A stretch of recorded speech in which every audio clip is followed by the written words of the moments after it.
Alors, bonjour à toutes les personnes qui viennent de nous rejoindre et bienvenue pour ce nouveau webinaire organisé par la revue GECO. En attendant que de nouvelles personnes se connectent, je vais commencer par vous présenter les visages qui s'affichent à votre écran. Je suis donc Solène Peya, je travaille sur le volet éditorial de la revue. Je suis accompagnée de Eva qui travaille également pour GECO, cette fois pour tout ce qui concerne le développement et la communication. Et puis vous pouvez voir également Léo qui se présentera un petit peu plus tard puisque c'est lui qui aura la responsabilité d'animer le webinaire aujourd'hui. Pour commencer, je vais vous présenter un petit peu la revue pour celles et ceux qui ne la connaîtraient pas encore. Donc, GECO est un jeune magazine de vulgarisation scientifique qui est consacré à la biodiversité dans les îles du sud-ouest de l'océan Indien. Donc, c'est une région qui englobe Madagascar, Mayotte, La Réunion, les Comores, les Seychelles, et également Maurice et Rodrigue. C'est une localité très précise, mais qui n'a pas été choisie au hasard. En fait, cette région constitue un hotspot de biodiversité dans le monde, c'est-à-dire que c'est une région où la diversité biologique est très riche, mais en même temps directement menacée par les activités humaines qu'on appelle également les activités anthropiques. Du coup, le but de GECO, c'est à travers un magazine semestriel que vous pouvez voir à l'écran, c'est de créer un espace de discussion entre la sphère politique et les acteurs de terrain. Par acteurs de terrain, on entend d'abord les scientifiques, mais aussi les personnes issues de la société civile, de la société privée, les ONG, les gestionnaires d'aires protégées, etc. Le but, c'est donc de sensibiliser à la protection de la biodiversité, mais aussi de mettre en lumière les bonnes pratiques à l'échelle d'une île ou de la région qui permettent de mieux protéger, restaurer ou conserver nos écosystèmes, de sorte à inspirer un petit peu leur reproduction ailleurs dans la région.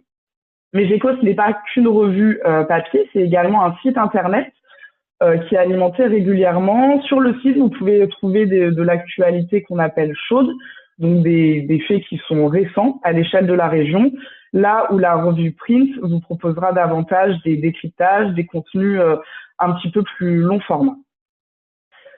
Avant de rentrer dans le vif du sujet, nous allons vous soumettre un petit questionnaire. Alors, il est complètement anonyme. En fait, il vise simplement à mieux savoir qui l'on touche avec nos webinaires. D'où viennent les personnes qui nous suivent, quels âges elles ont et dans quel secteur elles travaillent. Donc, je vous rassure, les données qu'on va collecter de la sorte ne sont stockées qu'en interne. Et encore une fois, c'est 100% anonyme. C'est juste pour nous aider à nous améliorer un petit peu à l'avenir en ciblant mieux nos sujets, etc.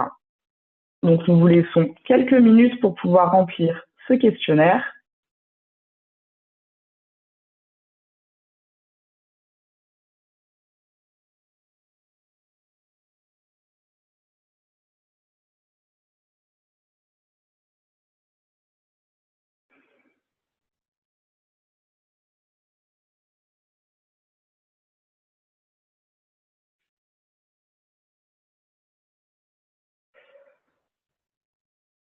Je vois qu'il y en a qui n'ont pas encore commencé à le compléter. Vraiment, n'hésitez pas, ça nous est d'une grande aide.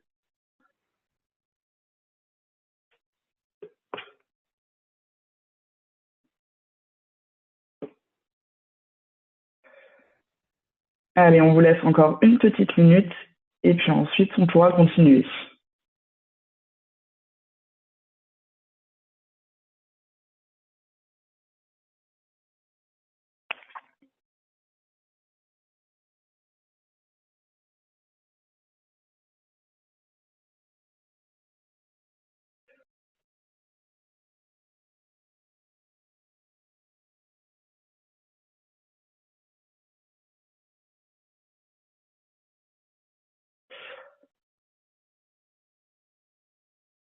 Ouais, bien, ça y est, on a collecté pas mal de réponses. Je vais mettre fin au questionnaire. Merci beaucoup d'avoir participé. Alors, avant de rentrer dans le vif du sujet, on va vous demander de participer, pouvoir évaluer un petit peu vos connaissances à propos des récifs coralliens à La Réunion. Du coup, nous allons vous soumettre une petite question. D'après vous, quelle part du littoral à La Réunion couvre les récifs coralliens?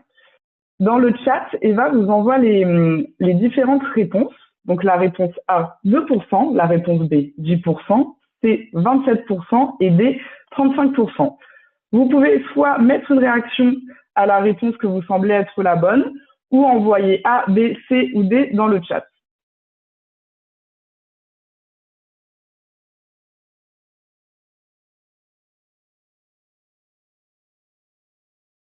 Une personne a répondu, deux personnes, n'hésitez pas, de toute manière, on vous tapera pas sur les doigts si vous n'avez pas la bonne réponse.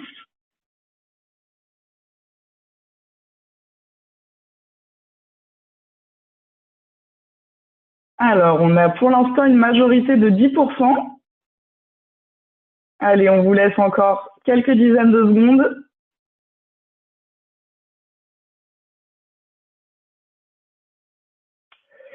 Eva, est-ce que tu peux nous montrer la bonne réponse, s'il te plaît? C'était bien 10%. Bravo. La majorité d'entre vous avait vu juste, qui suggère que vous êtes un petit peu familier déjà avec le sujet.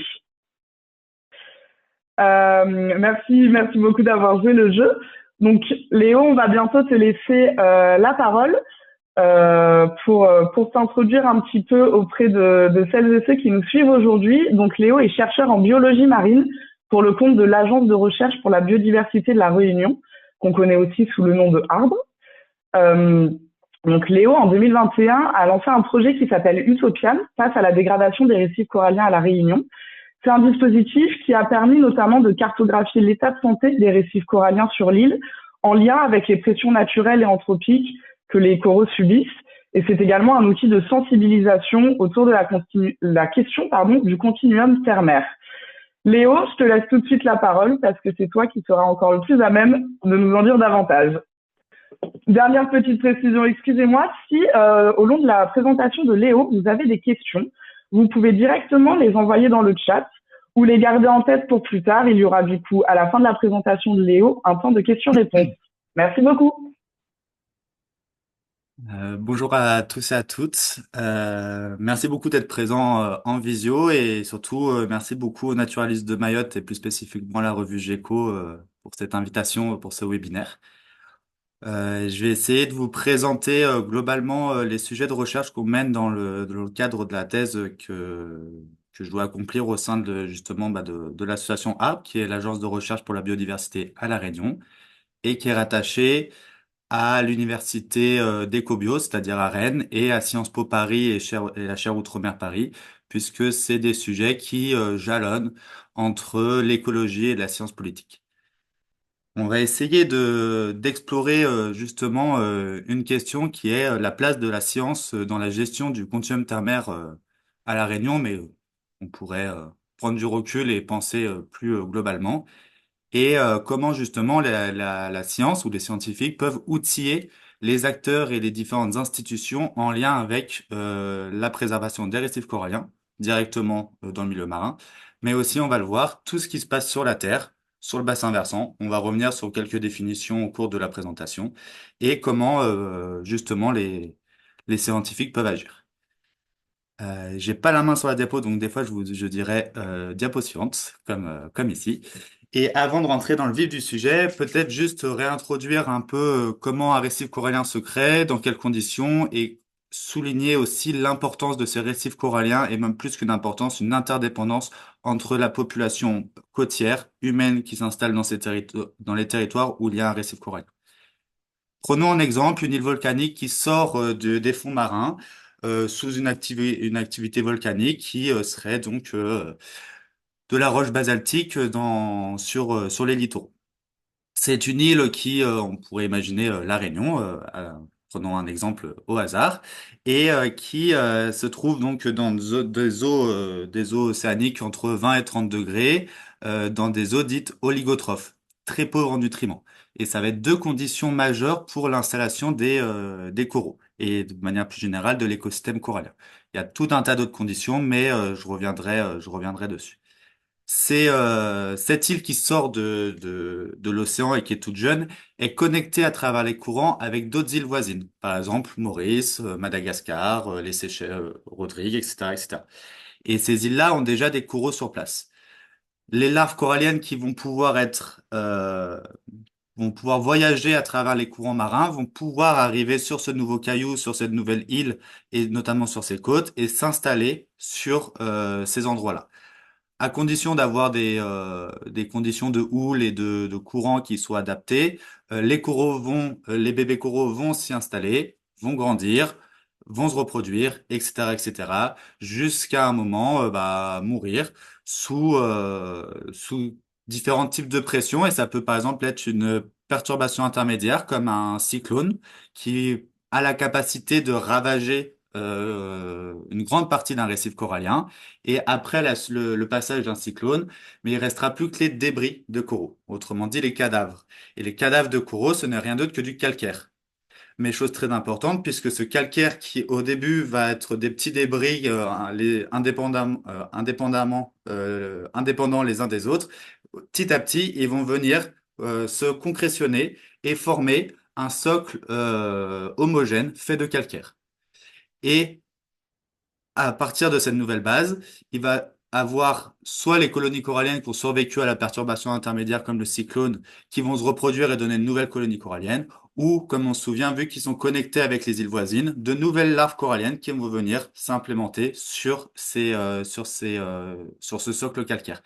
Et comme ça, par une histoire de vie et de mort, où on pourrait prendre l'image de la légende du phénix, petit à petit, l'accumulation de calcaire, par la présence des coraux et par leur croissance, puis par leur mort, va faire en sorte que le niveau de ce socle calcaire va arriver jusque quasiment la surface de l'océan. Et arrivé à ce moment-là, on est dans une situation où la houle qui vient de l'océan ne va plus venir déferler avec la vague sur le littoral, mais bien venir déferler sur la barrière faite de coraux. Et donc, tout un nouvel espace va être disponible qui va aussi bien servir pour la biodiversité marine, comme les petits poissons qui vont s'en servir comme nurserie pour éviter les grands prédateurs de l'océan, mais aussi pour les populations humaines qui vont pouvoir habiter d'une certaine manière ce territoire.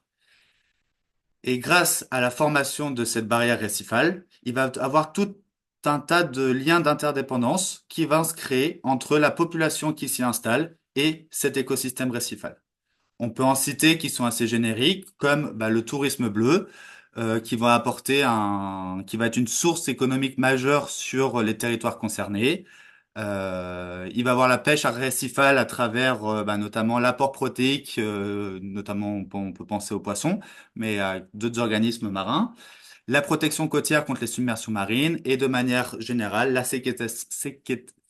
j'arriverai pas à le dire, la séquestration du CO2, les récifs coralliens sont souvent comparés aux forêts tropicales humides pour cette fonction-là. Pour bien souligner le lien d'interdépendance avec les populations humaines, je voudrais faire un zoom sur la protection côtière pour qu'on comprenne bien l'importance des récifs coralliens.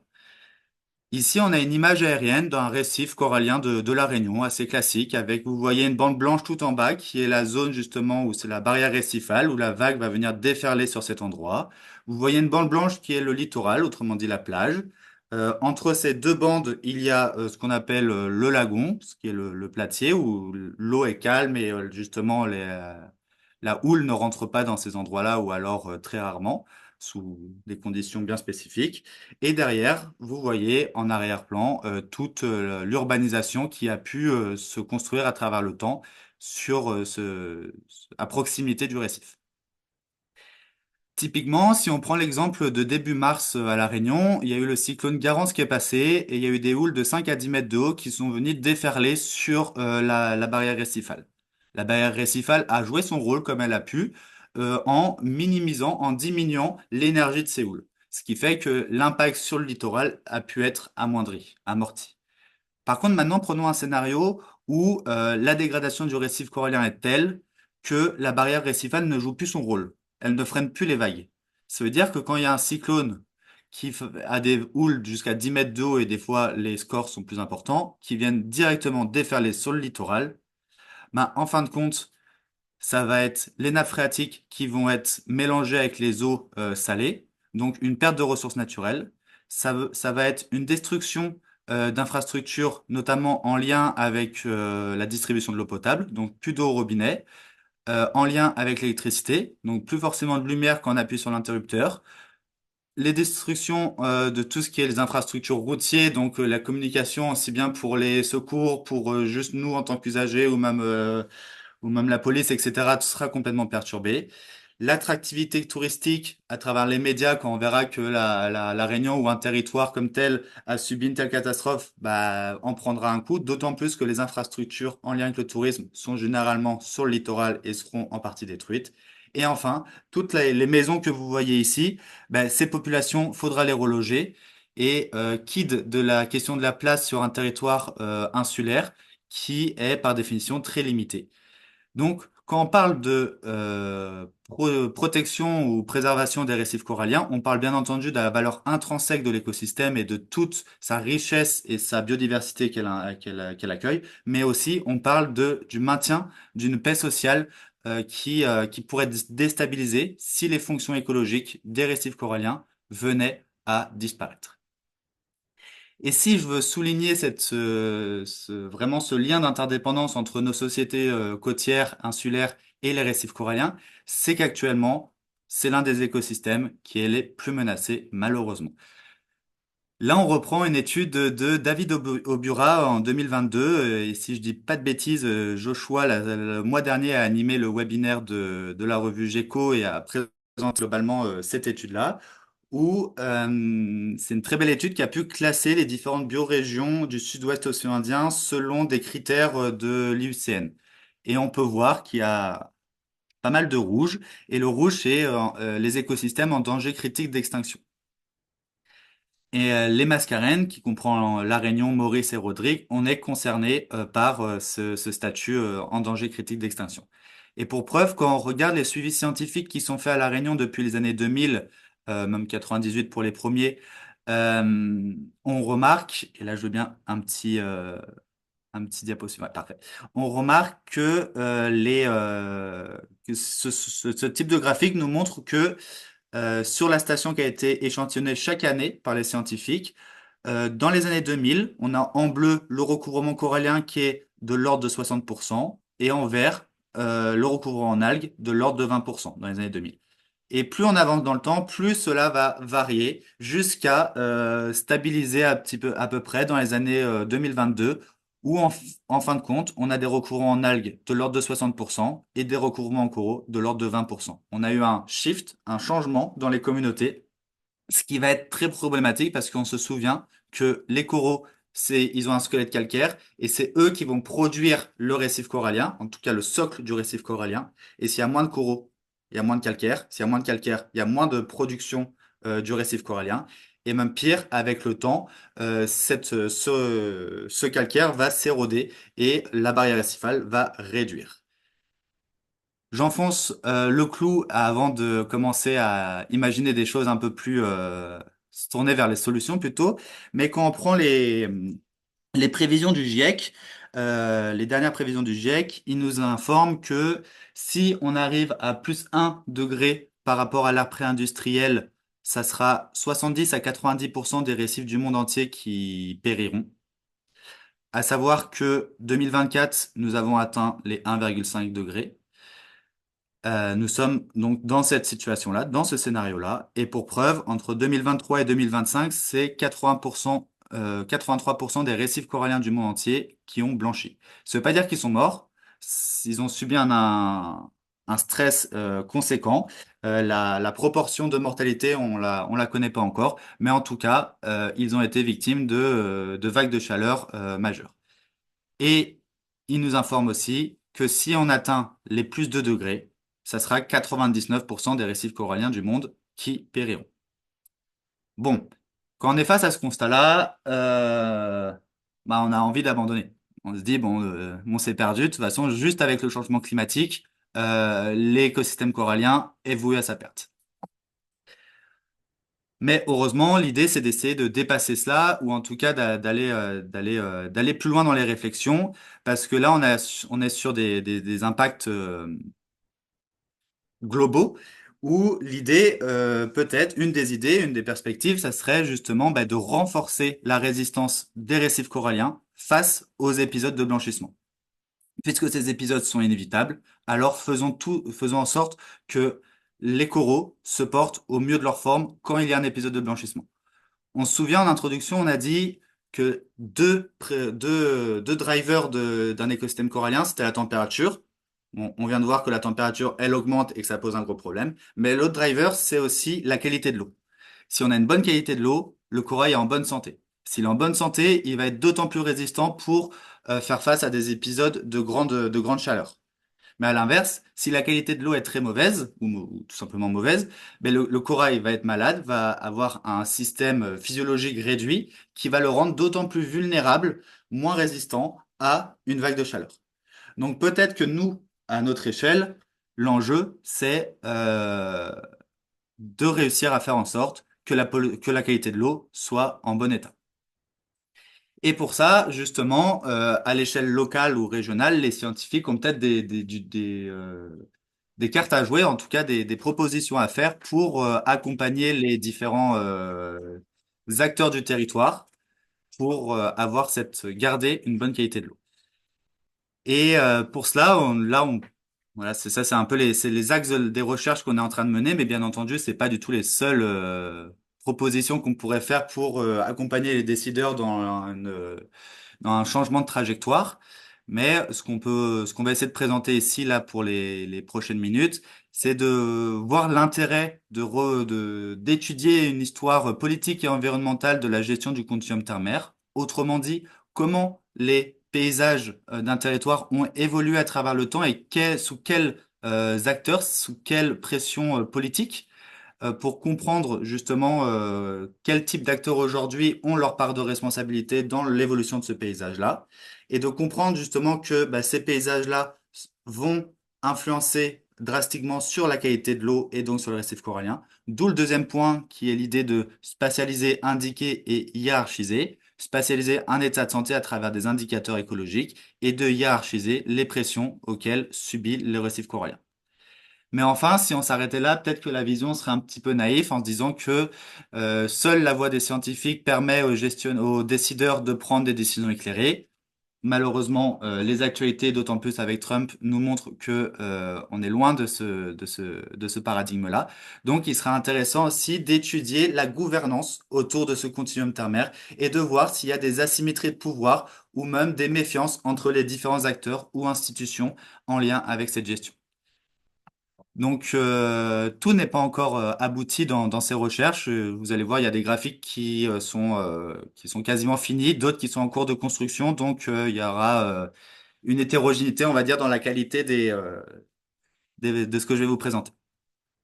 Mais si on commence maintenant sur l'histoire environnementale et politique de La Réunion, là, je vais pouvoir vous présenter un schéma qui a été assez illustré, où on va voir, et on peut ouais, directement aller dessus, où on peut retracer un petit peu les paysages à travers le temps. Avant la colonisation par les Français du territoire réunionnais, c'était une succession d'écosystèmes plus ou moins boisés le long du gradient altimétrique, depuis le sol jusqu'à la montagne, jusqu'au sommet. Et à cette époque-là, on peut très bien imaginer que quand une goutte d'eau tombait sur le bassin versant, un bassin versant, on peut le définir comme toute une zone géographique où quand l'eau tombe à cet endroit, elle va se retrouver dans la même rivière. C'est une sorte de V. Donc, quand l'eau tombe sur ce bassin versant, elle va soit être bue par le sol et finir dans les nappes phréatiques, soit être bue par les végétaux et finir en eau verte, ou alors ruisseler sur le sol et finir dans le récif.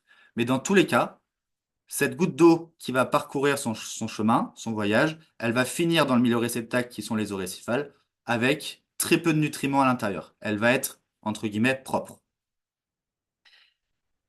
Maintenant, on avance dans le temps et les Français sont arrivés, ont pu aménager le territoire en fonction des impulsions de l'époque et on était clairement dans une époque esclavagiste avec un roi de France qui avait délégué la gestion de la Réunion à la Compagnie des Indes et tout ça était sous la gouvernance d'un gouverneur qui était le représentant du roi de France sur le territoire.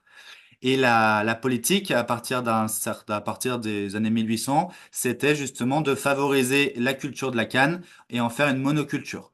Ce qui fait que des étages altimétriques entre à peu près 100-200 mètres d'altitude jusqu'à 700 mètres d'altitude, on a globalement une grosse dominance de la canne à sucre sur cet écosystème qui à la base était une forêt semi-sèche et qui s'est vu complètement transformée. Je rentre pas dans tous les détails, mais on peut directement aller à la départementalisation en 1946, où entre ces deux périodes-là, bah, il y a eu la fin de l'esclavage, mais il y a eu l'engagisme qui a suivi, et ce qui fait que ce qui a eu pour conséquence la modification du paysage et des écosystèmes entre les 700 mètres et les 1200 mètres, en gros les forêts tropicales humides, qui ont été en grande partie ravagées pour à la place mettre du géranium pour les anciens propriétaires terriens qui étaient un peu les perdants, on va dire, de l'abolition de l'esclavage. Alors que les gagnants, donc les grands propriétaires terriens, eux, continuaient l'exploitation de la canne à sucre sur les mi-pentes, donc vers les 400-500 mètres d'altitude.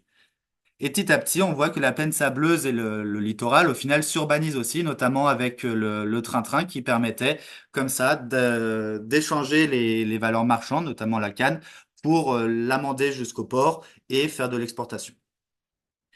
Et enfin, quand on arrive au XXIe siècle, on commence, même fin XXe siècle, on commence avec, à l'échelle régionale sud-ouest océan Indien, avec la Convention de Nairobi, à discuter d'une gestion intégrée des milieux, des zones côtières, qui a changé de nom à travers le temps, mais globalement, ce qu'on peut appeler aujourd'hui le continuum terre-mer.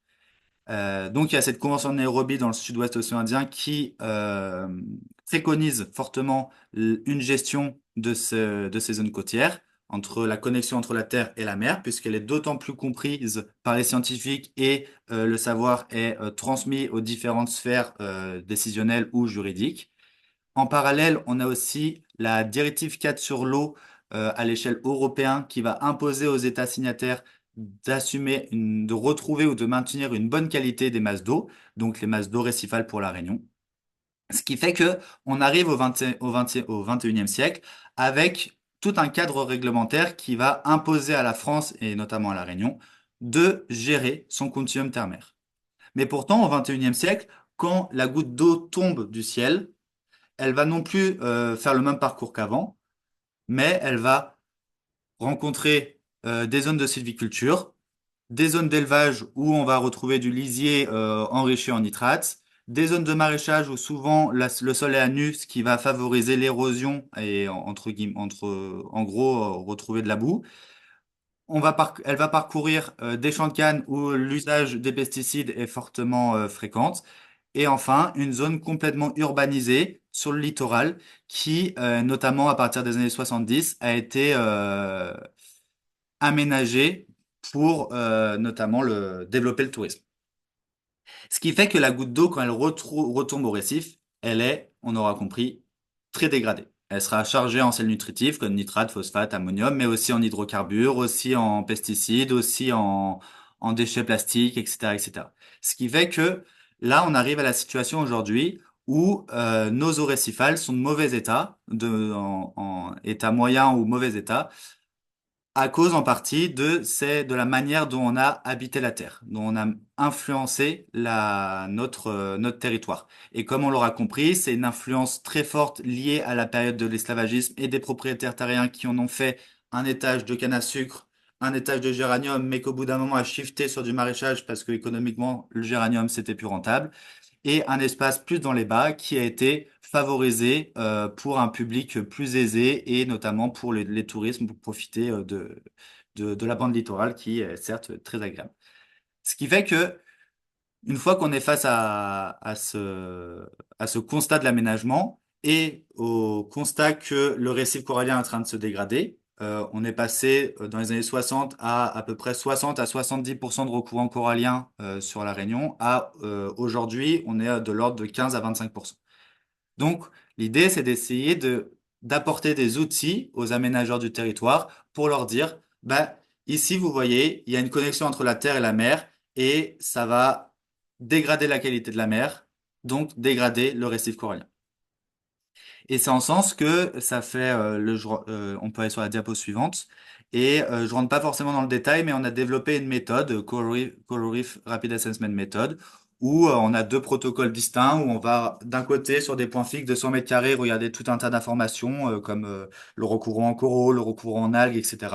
Et d'un autre côté, tout ce qui est, on a un parcours aléatoire de 10 minutes, où on va regarder les poissons, les holoturies, et noter tout ça sur nos tablettes. On réplique ça de manière assez conséquente. On peut aller sur la diapo suivante. Euh, pour exemple, un point fixe, ça nous demande entre 3 et 5 minutes et on l'a répliqué sur tous les récifs coralliens de la Réunion sans exception. Ça nous a demandé 5000 points, plus 100 heures de terrain. Quand on a fini, on s'est dit, bah, c'est génial, on a une très bonne information, mais on peut pas le refaire. Ça demande un effort humain bien trop conséquent. Ce qui fait qu'on a fait des premières analyses où on a allé chercher l'équilibre optimal entre le nombre de points à récolter sur le terrain et tout en gardant une qualité d'information intéressante et pertinente. Ce qui fait que pour donner un exemple, maintenant on descend pour faire toute la Réunion, on descend à 2000 stations, ce qui revient à peu près à 20 jours de terrain si on est trois quatre personnes dans l'eau, ce qui devient beaucoup plus réalisable en termes de coûts humains et financiers.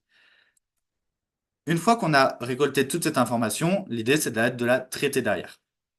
Et pour ça, on va pouvoir jouer avec différentes échelles spatiales.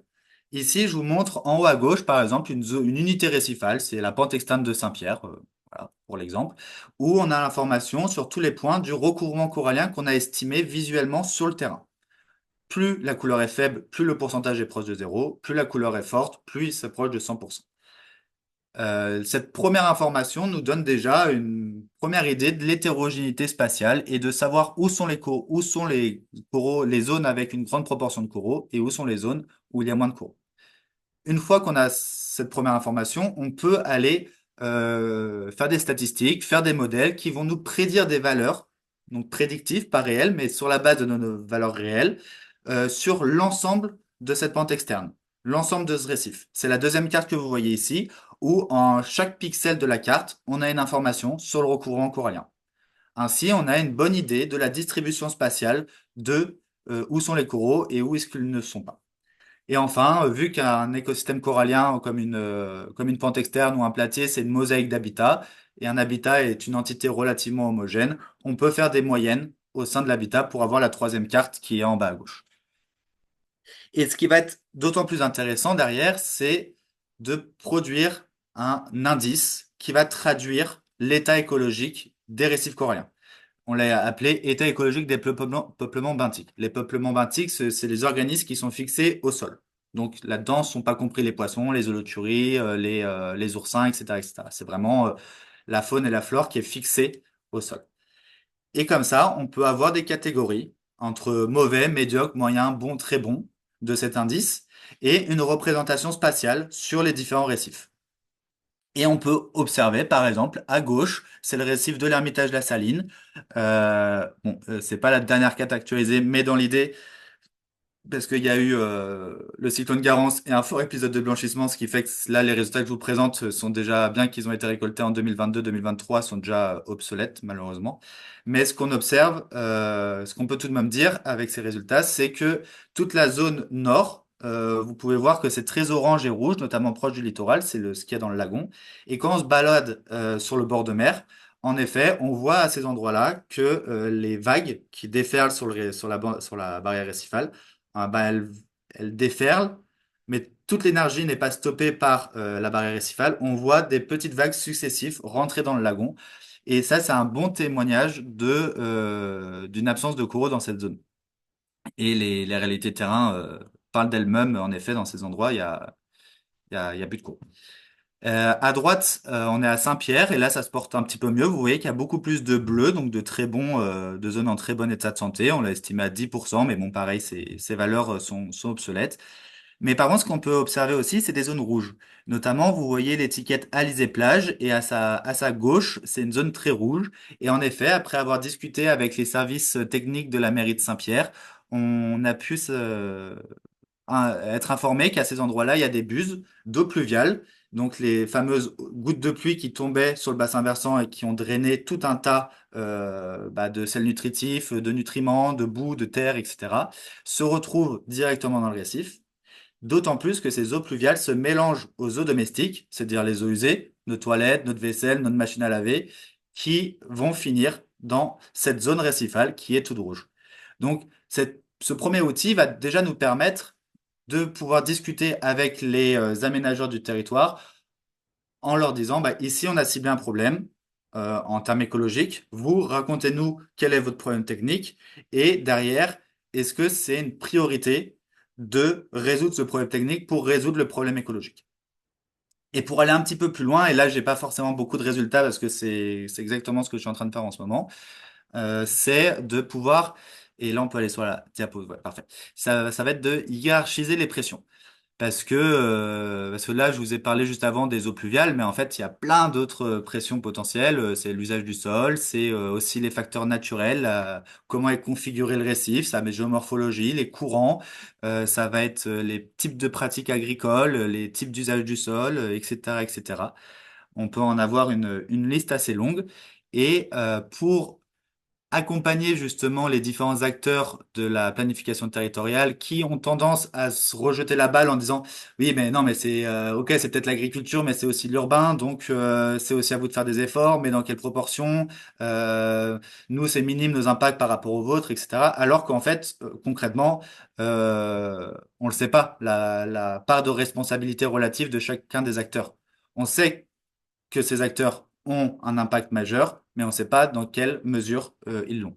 Ce qui fait que là, l'idée avec des types de modèles qu'on peut, pareil, je ne rentre pas dans les détails de ce modèle, mais si vous avez des questions, on pourra y aller, on va pouvoir hiérarchiser les différentes pressions et pouvoir justement dire, bah là, c'est la gestion de l'eau et notamment l'assainissement collectif qui pose problème. Je donne un exemple au hasard, c'est pas du tout en attendant des résultats qui sont sortis. Et, euh, et à ce stade-là, ça nous permettra donc de peaufiner les outils qu'on va pouvoir apporter aux différents acteurs et institutions de l'aménagement du territoire. Toutefois, si on s'arrêtait là, on serait peut-être un petit peu naïf. Euh, on serait peut-être un petit peu naïf avec ce qu'on disait en introduction sur le fait que bah, les scientifiques apportent des informations aux décideurs et aux politiques, mais le quotidien et le passé nous prouvent que les scientifiques ne sont pas toujours écoutés parce que c'est pas les seuls à conseiller la sphère décisionnelle. Et peut-être qu'il sera intéressant justement d'aller plus loin dans l'analyse et d'aller étudier le système de gouvernance de cette gestion du continuum terre-mer pour voir comment ces différents acteurs échangent entre eux, comment ils travaillent entre eux, quelles sont les relations de confiance, qui a le pouvoir, qui a un pouvoir décisionnel, qui a un pouvoir d'influence, etc. Donc là, pareil, j'ai quelques graphiques à vous présenter, mais ils sont en cours de construction et ils sont en attendant relativement subjectifs. Et justement, l'idée, c'est de les rendre objectifs. Mais ce qu'on peut en dessiner en discuter pour le moment, c'est que la gouvernance du continuum terre-mer, ça inclut beaucoup d'acteurs. Il y a des millefeuilles administratifs qui complexifient la chose. Dans cette complexification, ce qui est sûr, c'est que la sphère décisionnelle, elle est bien identifiée, et qui revient en fait à une petite partie de ce millefeuille administratif, mais qui ont une influence énorme parce que c'est eux qui prennent les décisions finales en fonction de qui ils vont écouter. Et sans surprise, bah, ces décideurs sont en lien assez fort avec des entrepreneurs économiques comme ceux qui détiennent le foncier. Et ceux qui détiennent le foncier, généralement, c'est les descendants de la période esclavagiste qui ont qui ont perduré les terrains à travers le temps, mais aussi les systèmes agricoles, je pense notamment à la canne, ou d'autres, ça peut être d'autres types de lobbies, on pourrait citer le lobby de la voiture, par exemple qui vont avoir une influence forte sur les décideurs, notamment au moment d'aménager le territoire, puisque ce sont des acteurs économiques majeurs sur la Réunion.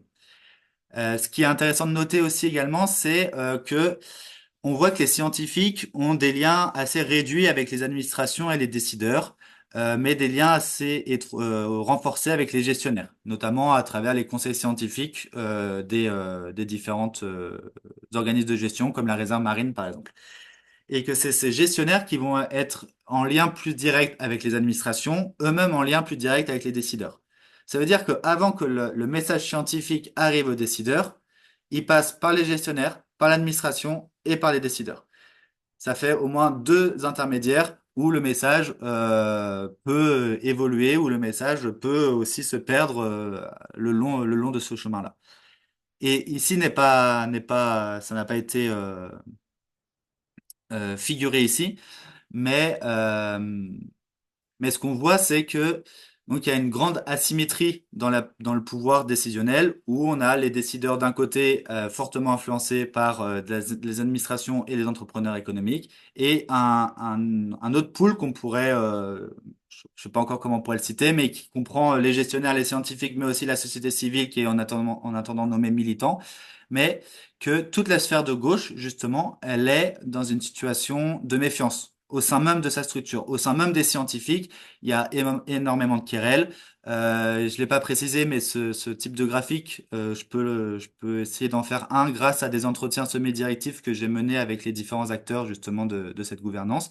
Et pour reprendre les mots de certains, c'est qu'il faut qu'on arrête de se tirer dans les pattes entre gestionnaires, associations scientifiques, entre universitaires, etc., et qu'on arrive un peu à, ben, pas un peu, même, soyons ambitieux, clairement, à s'unifier d'une voix commune pour gagner en crédibilité, pour gagner en contre-pouvoir d'une certaine manière. Et ce, d'autant plus en sachant que toute la sphère société citoyenne, association citoyenne, est demandeuse de cela. Elle a besoin de s'allier aux scientifiques pour elle aussi gagner en contre-pouvoir.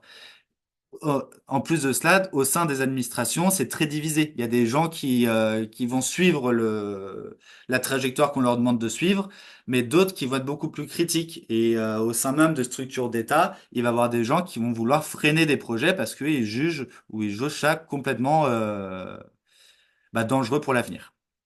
Ce qui fait que, avant de revenir sur ce petit graphique, ce qu'on pouvait en conclure sur le graphique d'avant, c'est on est dans une situation où il y a une asymétrie de pouvoir, où bien sûr les prises de décision, c'est fortement lié à la notion de pouvoir, et que le contre-pouvoir qui pourrait se dessiner a tout intérêt à s'unifier, ou en tout cas à gagner en cohérence et en union, pour justement rentrer réellement dans une sphère d'influence plus importante face aux enjeux auxquels on est attendu. Et là, on peut, bon là, je vais très rapidement sur ce dernier graphique, mais en effet, si on fait un zoom sur la sphère décisionnelle, en fait, on se rend compte qu'une grande partie des décisions, c'est le préfet qui la prend. Donc, on est bien dans une gouvernance où on a mis tous les acteurs autour de la table, mais c'est une pseudo-gouvernance dans le sens où la décision, généralement, bien sûr, il y a un conseil régional, un conseil départemental qui ont aussi leur influence, mais globalement, c'est le préfet qui décide des décisions. Une fois qu'on sait un petit peu tout ça, ça peut être intéressant de jauger la perception de ces différents acteurs sur les impacts majeurs que subissent les récifs coralliens. Là, donc, pareil, c'est grâce aux entretiens, je leur ai demandé de hiérarchiser les pressions majeures que subissait le récif en disant, par exemple, en un, j'imagine que c'est le changement climatique, en 2, c'est le bassin versant, et en 3, les usages. Donc, tout le monde a joué le jeu.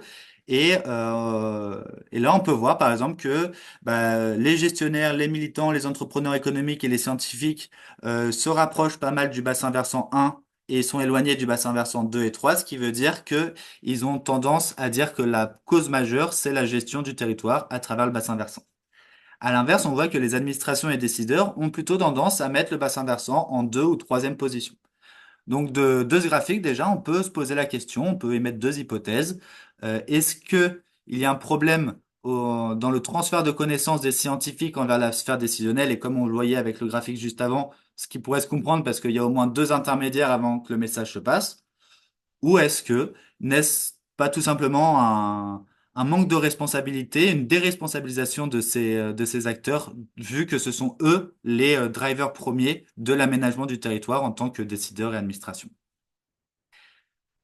Ce qu'on peut conclure de tout ça, c'est que en tant que scientifique et notamment en tant que science de l'écologie, on peut apporter des outils d'aide à la décision à foison.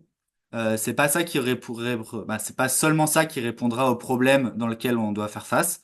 Il y a aussi un besoin de faire appel aux sciences politiques et sociales pour comprendre justement ces relations de pouvoir au sein de la gouvernance. Et en plus de cela, avoir une vision historique de tout ce corpus et de tout cet écosystème, aussi bien biotique, humain et non humain, semble important pour comprendre les différents traumatismes, de comprendre les relations de pouvoir qu'il y a entre les différentes catégories d'acteurs et d'avoir une vision un peu plus holistique de cette gestion du continuum ternaire pour essayer d'y apporter des solutions face aux défis auxquels on doit faire face. Euh, je vais pas beaucoup plus loin, je vous laisse la place aux questions si vous en avez. En tout cas, merci d'avoir écouté. J'espère avoir été assez clair malgré les propos des fois un peu complexes. Eh ben, merci beaucoup, Léo. Je vois que dans le chat, nous n'avons pas de questions. On va vous laisser quelques instants. Ah, si, ça y est. On a une question de Jordan. Léo, je te la lis. On lit en ce moment dans la presse que des coraux thermorésistants auraient été trouvés en Polynésie. D'après toi, est-ce une vraie découverte et y aurait-il des transpositions possibles à La Réunion, que ce soit par des pépinières, des nurseries, par exemple? Ouais, salut Jordan. C'est une bonne question et ouais, c'est assez récent. Je réponds à la question et après on peut prendre un peu de hauteur, mais ouais, ça a été trouvé des coraux justement qui vont résister par leur patrimoine génétique de manière plus efficace au changement climatique. Typiquement, quand il y a une vague de chaleur, ils vont pas blanchir. Après, de ce que j'en ai compris pour le moment, c'est que ce patrimoine génétique ne va pas à la génération suivante. Ça veut dire que quand il se reproduit, cette caractéristique-là ne se retrouve pas forcément dans la génération suivante. Donc, ce qui peut poser un peu problème sur toute l'idée de, une fois qu'on a trouvé ce patrimoine génétique, il suffit de le répliquer à outrance, comme ça tous nos coraux seront résistants. Ça, c'est une première limite que j'ai cru comprendre. Après, je suis loin d'être expert sur le sujet. Les chercheurs polynésiens et polynésiennes le seront d'autant plus. Mais ça aussi rappelle l'importance de jouer sur les différentes échelles. Là, moi, j'ai pris le parti pris d'axer sur la gestion du continuum terre-mer et de la responsabilité des aménageurs du territoire pour gagner en qualité d'eau. Par contre, en effet, il faut aussi en parallèle axer sur des solutions fondées sur la nature, comme les coraux thermorésistants, le bouturage, la transplantation corallienne, avec toutes les limites et les pincettes qu'il faut prendre avec ce genre de méthode. Mais en tout cas, faut agir sur les différents fronts pour essayer d'avoir une optimisation des résultats.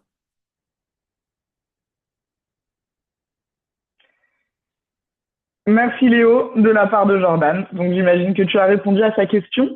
On en a une nouvelle de la part d'Océane qui te demande comment ton projet est reçu par les décisionnaires. Est-ce qu'ils sont OK avec le fait de faire un pas vers les scientifiques? C'est une très bonne question, ça. Euh, C'est assez hétérogène. C'est pour ça que je trouvais ça intéressant de souligner que dans l'administration, il y a des gens très divisés. Il y en a qui vont dire il faut qu'on change de système, il faut qu'on transforme le système, alors que d'autres vont dire bah non, on a les clés en main, on sait comment faire et tout va bien entre guillemets. Donc ça dépend des gens. Et là, c'est vrai que je parle plus des administrations, mais vraiment sur les décideurs et notamment ceux qui ont le pouvoir. Ce qui est intéressant de noter, c'est typiquement les maires de La Réunion jusqu'à présent. Il y en a que un qui m'a répondu. Donc il y a une absence de réponse de la part des maires, mais aussi du conseil régional. J'ai qu'une seule personne. J'ai cette sphère décisionnelle est très frileuse à l'envie, en finale, d'explorer ces questions-là.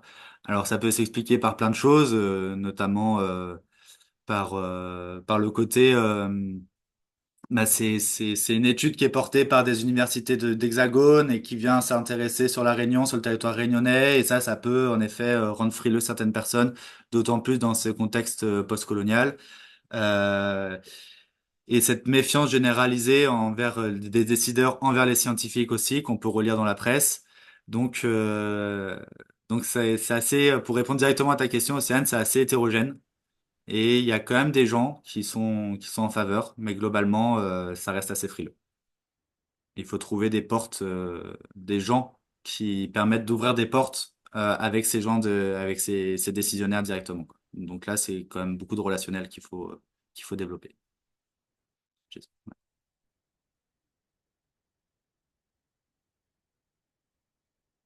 Merci beaucoup Léo et Océane. On a une nouvelle question de la part d'Hélène. Il y a des scientifiques qui étudient les coraux depuis plus de 20 ans à La Réunion. Pourquoi ne vous groupez-vous pas pour parler à l'unisson? Bah, je me pose la même question.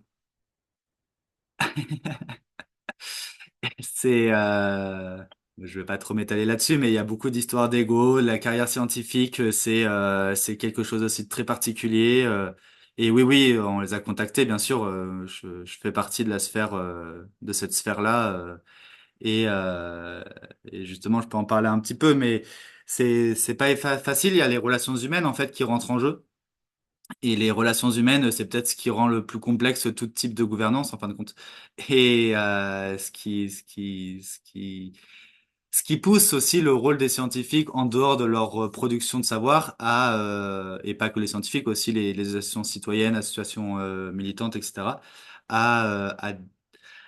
à se dépasser et à s'obliger en fait à développer ou en tout cas à renforcer les qualités humaines comme l'écoute, l'entraide, l'empathie, tout ce qui est la démocratie participative, l'intelligence collective, etc.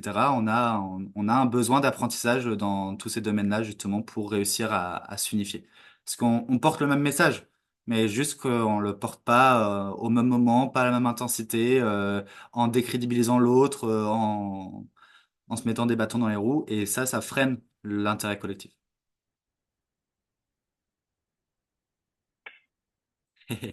Eh bien, merci beaucoup Hélène et Léo. Océane te demande ce que tu attends de l'UNOC qui se tient prochainement à Nice et si tu comptes y participer. Et si Ouais. oui, peut-être que tu peux nous en dévoiler un petit peu plus. L'UNOX, c'est les Nations Unies pour l'océan. C'est la conférence des Nations Unies pour l'océan qui a lieu en juin à Nice, et en effet, et je n'y serai pas. Mais, euh,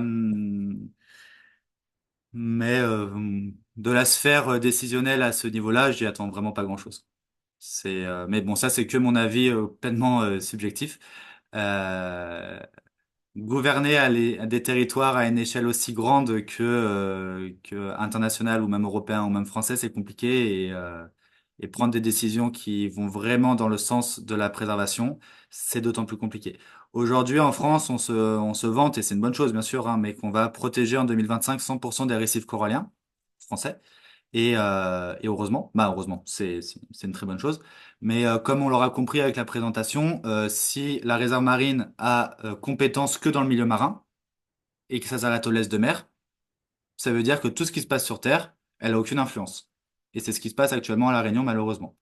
Ce qui veut dire qu'elle peut que gérer ce qui se passe dans l'océan, mais elle peut pas gérer ce qui se passe en amont. Et si toutes les pratiques sur la Terre fait que la qualité de l'eau est dégradée, bah, la réserve, elle peut rien faire d'autre que subir.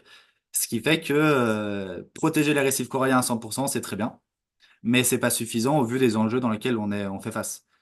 Et, euh, et, euh, et là, je vois dans les chats et je vois le message de Anne-Laure Clément justement qui dit que après la situation de carence et du blanchissement, on peut espérer que ça fasse un gros même électrochoc aux décideurs locaux pour que la réserve marine gagne de la place dans la sphère décisionnelle.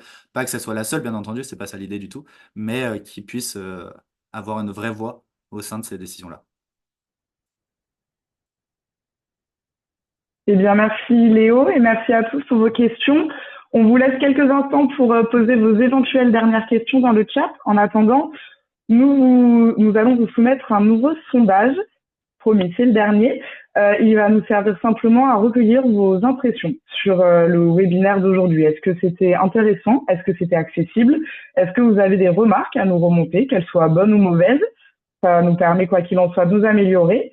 Et vous pouvez également profiter de ce questionnaire pour nous suggérer de potentiels prochains intervenants ou prochaines thématiques. Donc, n'hésitez pas. Ah, Océane nous dit qu'elle a plein d'autres questions. Océane, si vous voulez, vous pouvez nous laisser notre mail, comme ça on vous mettra en contact avec Léo, ou Léo, si tu veux qu'on joigne directement ton mail. Ouais, Océane, c'est une bonne copine, je pense qu'on arrivera Ok. à... Alors, je vois qu'on a quelques réactions supplémentaires. Il y a Aurore qui nous indique que la région Réunion monte un groupe régional d'experts climat. Il s'agira d'un regroupement d'experts scientifiques sur l'ensemble des secteurs du changement climatique identifiés, en incluant la santé, la biodiversité. Cela pourrait intéresser Léo. Merci Aurore. Tout à fait. Et je permets de rebondir là-dessus parce que en ce moment à La Réunion, on est en pleine révision du schéma d'aménagement régional qui drive globalement en fait la manière dont on habite le territoire et la composition de ce groupe, ce groupe régional d'experts climat aura toute son importance, je l'espère, pour venir influencer les conclusions et la finalisation de ce schéma d'aménagement régional parce que il va être rédigé pour jusqu'à 2050, donc il va entièrement driver les prochaines 2 prochaines décennies et donc les défis auxquels on doit faire face. Il y a un gros enjeu sur une rédaction euh, engagée d'une certaine manière de ce document-là. On a une nouvelle question de Marie. À un moment, tu as parlé d'un modèle qui permettait d'hiérarchiser les différentes pressions. Est-ce qu'on pourrait connaître le nom de ce modèle si tu l'as? Bien sûr, ouais. C'est toute la famille des machine learning, c'est les HSM, c'est les Habitat Suitability Models. Et ce qui, alors peut-être je parlerai chinois pour certains ou peut-être moins pour d'autres, mais du coup, ça utilise des random forest pour donner des pourcentages de chacune de nos variables abiotiques, donc les pressions, et comme ça, d'avoir une hiérarchie. Voilà, parfait. Merci beaucoup.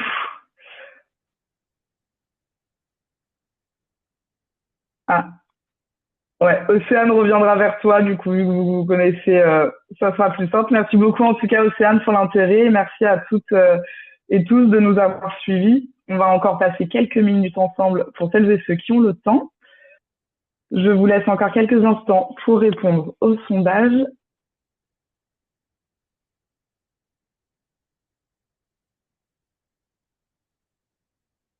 Allez. Eh bien, pour terminer, nous allons vous parler du dernier numéro que nous avons sorti, donc qui est consacré aux espèces exotiques envahissantes à travers le monde. C'est les principales causes de l'érosion de la biodiversité et c'est d'autant plus vrai sur les territoires insulaires. Euh, donc, n'hésitez pas à vous rendre sur notre site où vous pouvez consulter le chat du Zoom où s'afficheront notre boutique en ligne pour vous procurer un exemplaire imprimé ou également un kiosque en ligne qui vous permettra de consulter la revue numérique où que vous soyez. Donc, dans ce dossier sur les espèces exotiques envahissantes, il y a des reportages menés auprès d'associations, de scientifiques évidemment. Il y a des focus sur des espèces introduites et sur des espèces qui sont menacées. Vous pouvez également retrouver des interviews, dont celle du photographe Greg Lecoeur. Il y a des décryptages d'études scientifiques et également des portraits comme celui de Prishni Bissessure, qui est une étudiante qui a fait la fierté de l'université de Maurice. Et on me signale que j'ai oublié la question de Marc. Marc, toutes mes excuses. Hop. Alors, j'essaie de retrouver la question de Marc.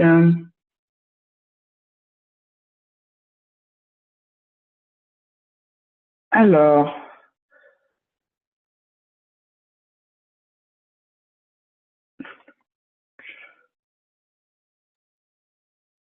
Si jamais je l'ai Marc, sous si les vous êtes yeux. toujours là.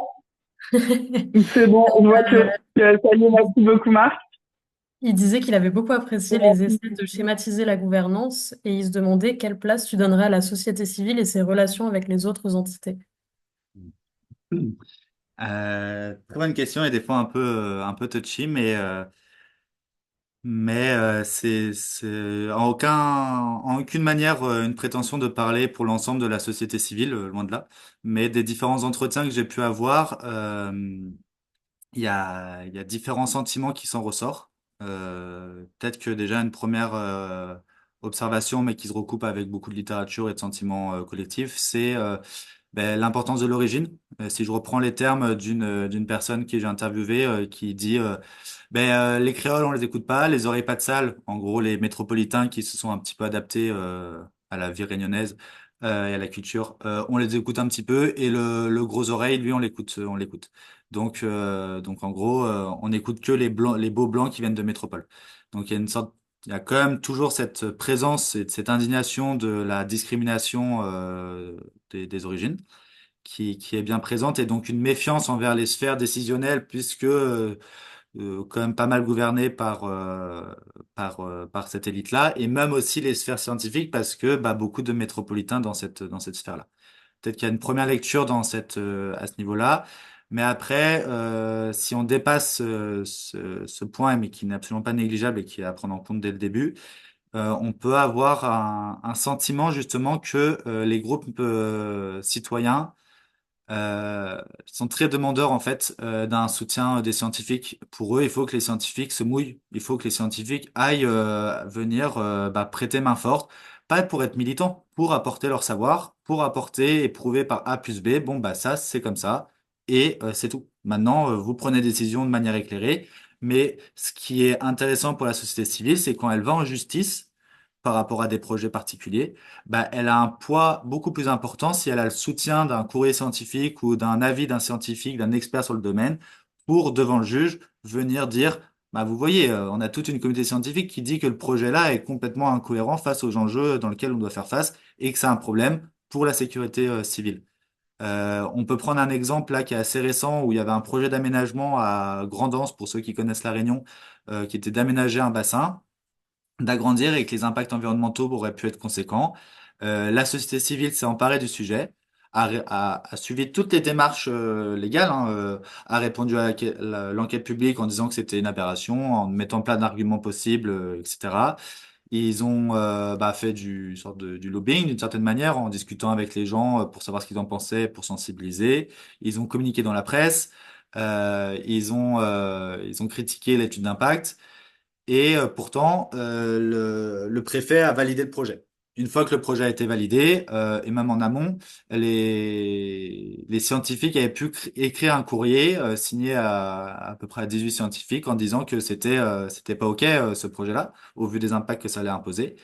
Et avec toute cette historicité, une fois que le préfet a dit oui, on autorise le projet, bah, la société civile a porté en justice cet arrêté préfectoral, et la société civile a gagné, puisque en effet il y avait toute cette historicité qui rendait d'autant plus légitime et forte leur mouvement. Pour conclure par rapport à cette question, il y a un vrai sentiment de, ben, on a besoin d'aide, et on a besoin de aussi que les scientifiques sortent de leur laboratoire, leur tour d'ivoire, pour se mouiller, sans perdre leur étiquette de scientifique. C'est pas ça qu'on leur demande, mais de prendre position sur des choses objectives. Et c'est quelque chose qui ressort pas mal de la part de la société civile.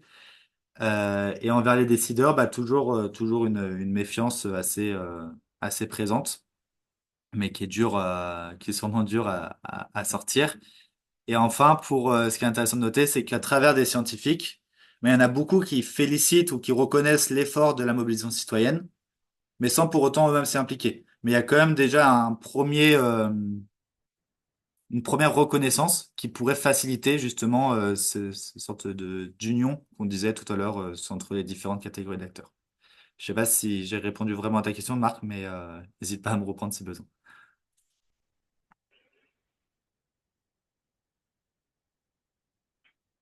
Océane rebondit. Je pense que l'un des problèmes est la division des scientifiques qui rentrent en compétition, notamment pour obtenir des financements et des intérêts de chaque entité scientifique. Oui, Léo, c'est ce que tu disais déjà un petit peu plus tôt. Je suis entièrement d'accord. Ouais.